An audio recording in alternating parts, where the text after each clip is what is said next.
By now, you already know what the PIP's path looks like if you've been following this series. If not, go ahead and go back to the other videos and watch those.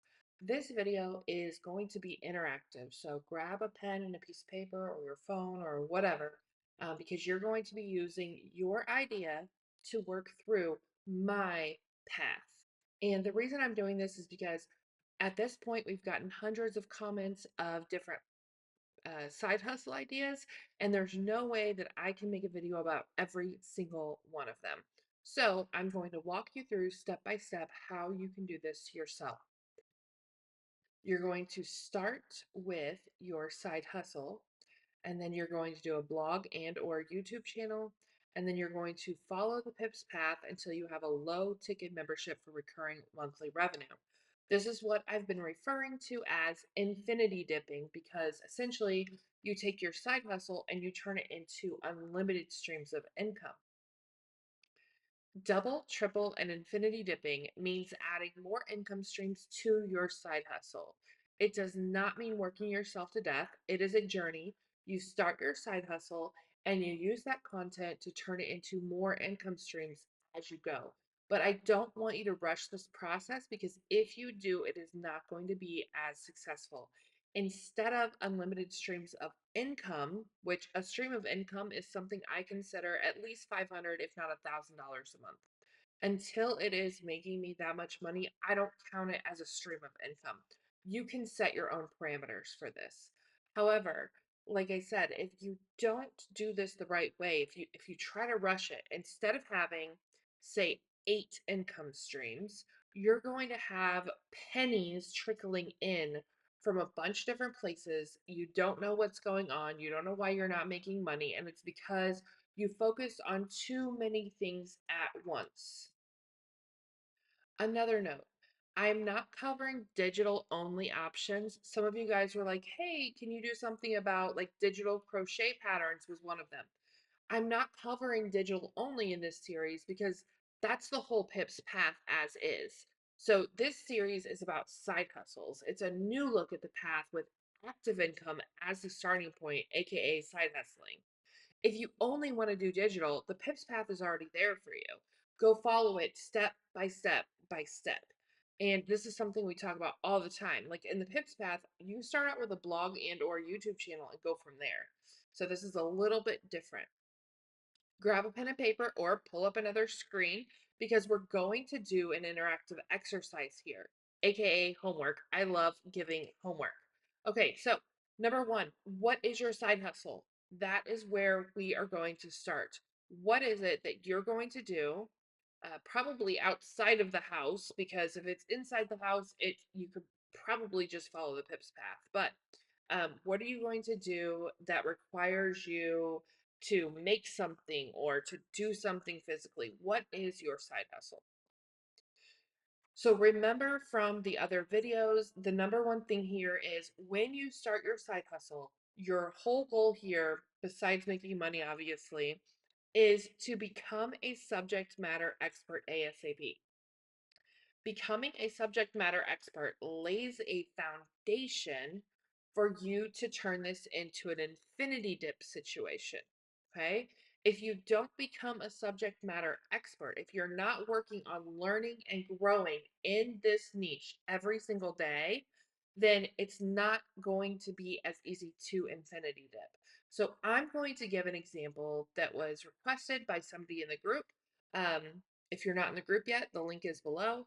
But what I want you to do is focus on your side hustle. The side hustle I'm going to use as an example is sauces and condiments. So there's a million different ways we can go with this. I know I say this all the time, but when someone leaves their idea and it's just short and sweet, I don't know which way they're going with it. So these videos are just me going with it how I would. Like if a fairy came down and was like, okay, your next multiple six-figure idea is sauces and condiments. I would be like, okay, this is what I'm gonna do. So I would just run with it. If I am doing your niche and you see it a different way, then follow this step by step and come up with your own path, right? That's what this is all about. So the side hustle being sauces and condiments. I would either start by growing my own like spices and stuff, because sauces and condiments. I was thinking like spice mixes, and then um in addition to selling like the spice mixes, I could make like hot sauces. So for me, it's like I'm thinking spicy, smoky, that kind of thing. So I'm either gonna grow or buy wholesale my own spices, peppers, etc. And then I'm going to start making and selling hot sauces, maybe salsas. I wouldn't do salsas personally just because I'm not an expert at that. And I feel like there's so many other people that do better when I would be really good at becoming an expert at making hot sauces, if that makes sense. Um, Maybe it's just because I'm in Mexico and everybody has their own salsa recipe.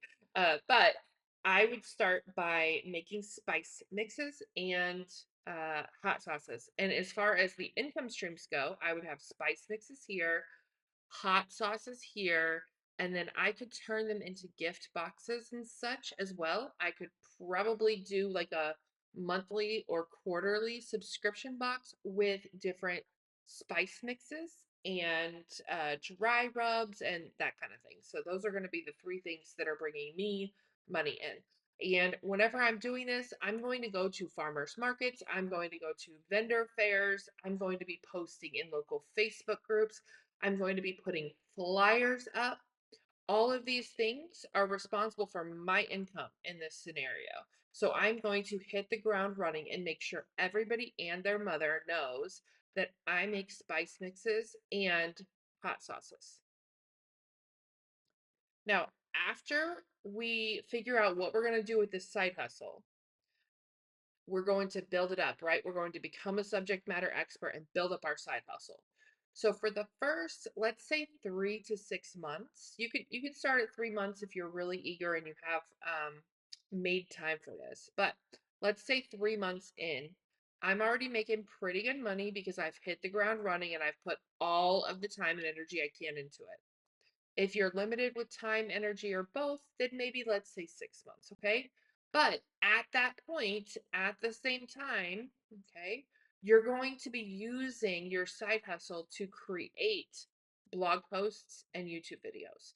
I highly recommend just shooting like brain dump style YouTube videos and turning them into blog posts rather than freaking out about every little thing or spending hours and hours and hours writing blog posts and then not having energy for YouTube videos. There's a tool called Write Blogger that if you create a YouTube video, it will turn it into a blog post for you. Then you'll just have to interlink and add images, maybe make a few edits. But overall, I found that that's a really simple, easy process. So you're building up your content bank as you're creating things and you're sharing your work. You're on either TikTok or Facebook or wherever your people are. You're there and you're sharing your work. The goal here is to share your process. In that process of sharing your process, um, you're actually going to get customers, but you're also going to be building that foundation of your content business.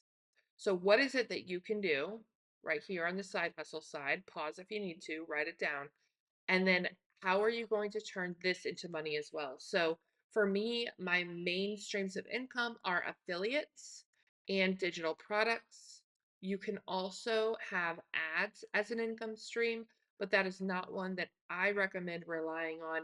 Even though it's passive, it's also a third party that's in charge of it. So, yes, it's great when the ad revenue comes in. I have had blogs that have made me upwards of $10,000 in the good months with basically maintenance, like a couple hours a month on that blog, right?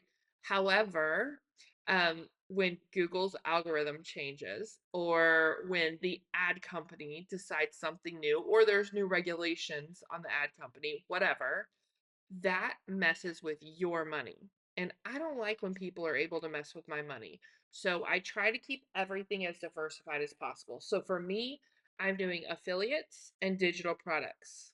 That's it. I don't want to worry about anything else right now. Affiliates and digital products, right? Now, this is where it turns into infinity dipping, okay? And this is not for everyone. I had a guy come in the group the other day and is like, I don't want to teach anybody anything. This is ridiculous. What kind of MLM are you selling? And I'm like, uh, I'm very anti MLM, you guys. You will never see me selling an MLM. You will not see me selling reseller rights from other people. If I make my own, yeah, I could see that, but I'm not going to buy somebody else's stuff and resell it. Those are just not, it's not how I work. So we're looking at step one is your side hustle. Okay. And that's at least one stream of income. There are other options, especially with like the sauces and condiments, like the spice mixes and the hot sauces. Um, I could sell those wholesale to restaurants. I could offer them as like if there's a catering company, I could offer them to use those and advertise for me, or if they just want to use those, they can pay me. Like there's all kinds of ways I can make money over here in step one. And then I'm creating my content. That's when it becomes a double triple dip. So whenever I'm talking about double triple dipping, like I because I made this up and it's just like a thing in my head, I feel like I haven't always explained it super well. This isn't like adding more and more and more and more and more work to you. The point here is to make it more and more and more passive and more and more different income streams. We had one of my VIPs comment in the Facebook group the other day. She has 36 streams of income. This has taken her years and years to build up. So don't think that that's what I'm telling you could do this year.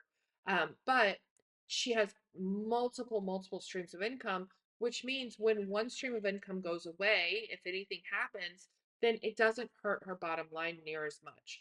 So with the double and triple dipping, what I mean is you're basically like cloning yourself. You're already doing the side hustle. And then as a result, as long as you're creating that content, you're able to create your blog and YouTube channel. So my blog and YouTube channel would be teaching people how to make their own spice mixes, hot sauces, etc. And then I would show behind the scenes. Because with that in mind, if I'm going to move on to the infinity dipping side of things where I'm having a membership, my membership would be to teach other people how to do what I'm doing. So if I'm selling hot sauces and spice mixes and I'm making hopefully a full-time income at this point, because a membership, that's like 12 to 18 months. Down the road whenever you're starting with a side hustle. When you start with a blog to YouTube, you can do a membership in like 9 to 12 months. But if you're starting with a side hustle, then you've got to have the 3 to 6 months in here. So that's why I say like 12 to 18 months for being realistic. Your timeline can be shorter, longer, whatever. This is just like in my experience. So your infinity dipping, you're going to be building up to this. So you've got all of your income streams here. We did pet sitting as an example also. So pet sitting, add in dog walking, and then sell dog treats, right? So that shows you how you can have multiple income streams with one side hustle. You should have already written yours down. Double and triple dipping, again, this is affiliates, digital products, maybe ads. If you don't want to do ads, you could do sponsored posts. In your email, you can paid ad slots. And then when we turn it into infinity dipping, this is when you follow the PIPS path. Okay. So the PIPS path is blog post to freebie to a mini course to a membership. After you get your mini courses and your membership set up, then it's blog post, freebie, membership. All roads lead to the membership. Let me go back here. Okay. Side hustle, blog, YouTube, freebies, ebooks. All roads lead to a low ticket membership.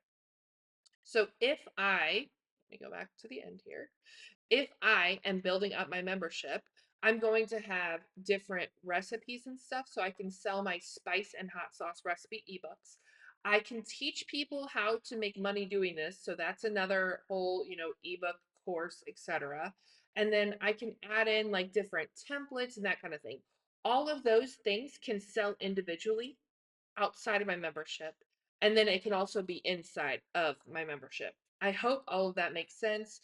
I know this was a lot to cover in such a short video, but what I really want you guys to work on is filling these out. Take a screenshot if you need to, write it down on paper, whatever. I'm going to give a few more examples just to really drive the point home and hopefully make it easier to understand for multiple people. So if you already understand this, you can stop watching the video now. If you need a little bit more, I'm going to pick a few more niches that I told you guys I would cover this next time. So there's two more here. And the next one that people asked about was Bible study.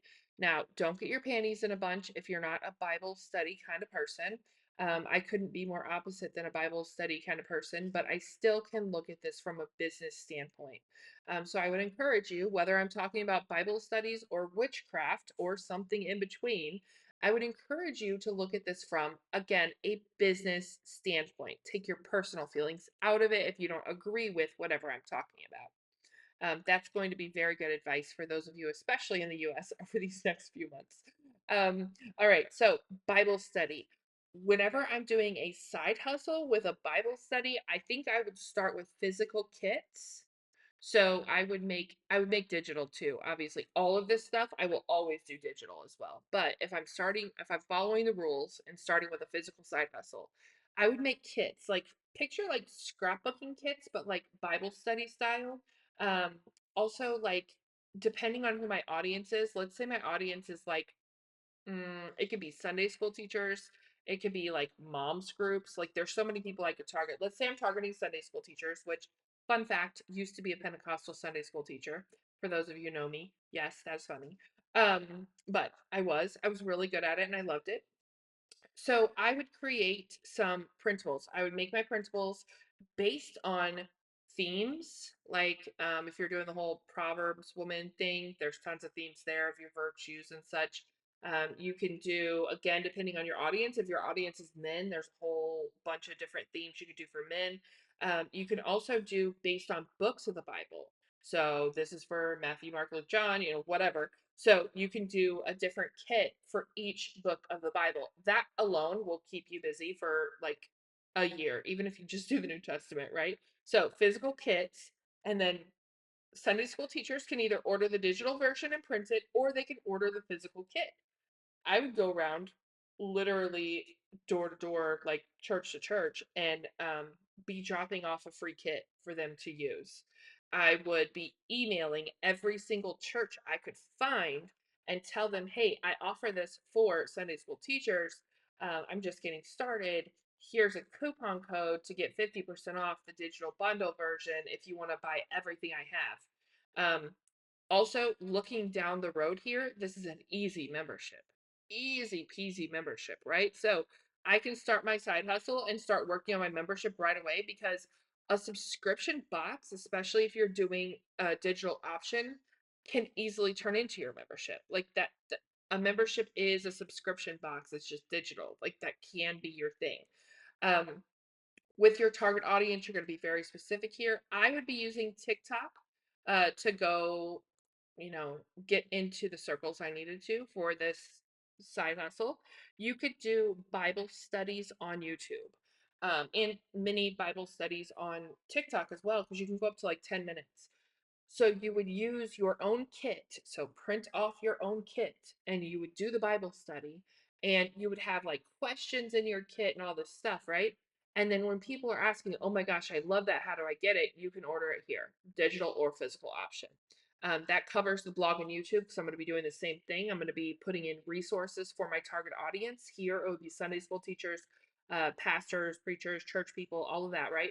So I'm putting all my resources in there and I'm writing blog posts, basically just using WriteBlogger to take the videos I've made of my Bible studies and turn them into blog posts. Adding Pinterest images to make sure I get traction on Pinterest. And then to Infinity Dip, it's going to be so easy because I've already got most of it created here. Maybe I will add in a monthly call for those who are doing Sunday school or Bible studies or whatever, and they want help setting theirs up or changing things out or whatever. I like to have a live component of a membership. I really enjoy it. So this is an option, obviously, but that's what I would do. And on the income streams, I would have digital products, affiliates. The Christianity niche does have a lot of affiliates, but any, like I said, Bible study, but like any holy book study, I'm sure you can find some affiliates. You can link to other people's courses in your religion's niche, etc. So I would just follow the Pips path from there on. And then one more idea that I was asked to cover was sensory bins. And I love sensory bins, but I remember um, Years ago, I had a tutu business, and one of the reasons I got out of the tutu business was because they were adding so many regulations and laws regarding selling things for kids. So if I were doing a sensory bin business, side hustle, whatever, I would actually focus on adults. Adults would be my audience because there's just too many rules and regulations for kids. So I would create sensory bin kits. That's one stream of income. I could also create fully put together sensory bins. I don't know why anybody would buy those, but every time I ask that, somebody buys something that I'm like, why would you buy that? Um, I mean, it's kind of like, why would somebody buy pre-made coffee when they could make their own? To me, that's crazy because I love making coffee, but to other people are like, convenience. So same thing. You can either have a kit or you could sell the whole things. Um, Again, I would be going to like farmers markets, vendor fairs, because you could have a little scoop and you could be creating all of your content at the same time. But you could have a little scoop and you're going through the different sensory bins.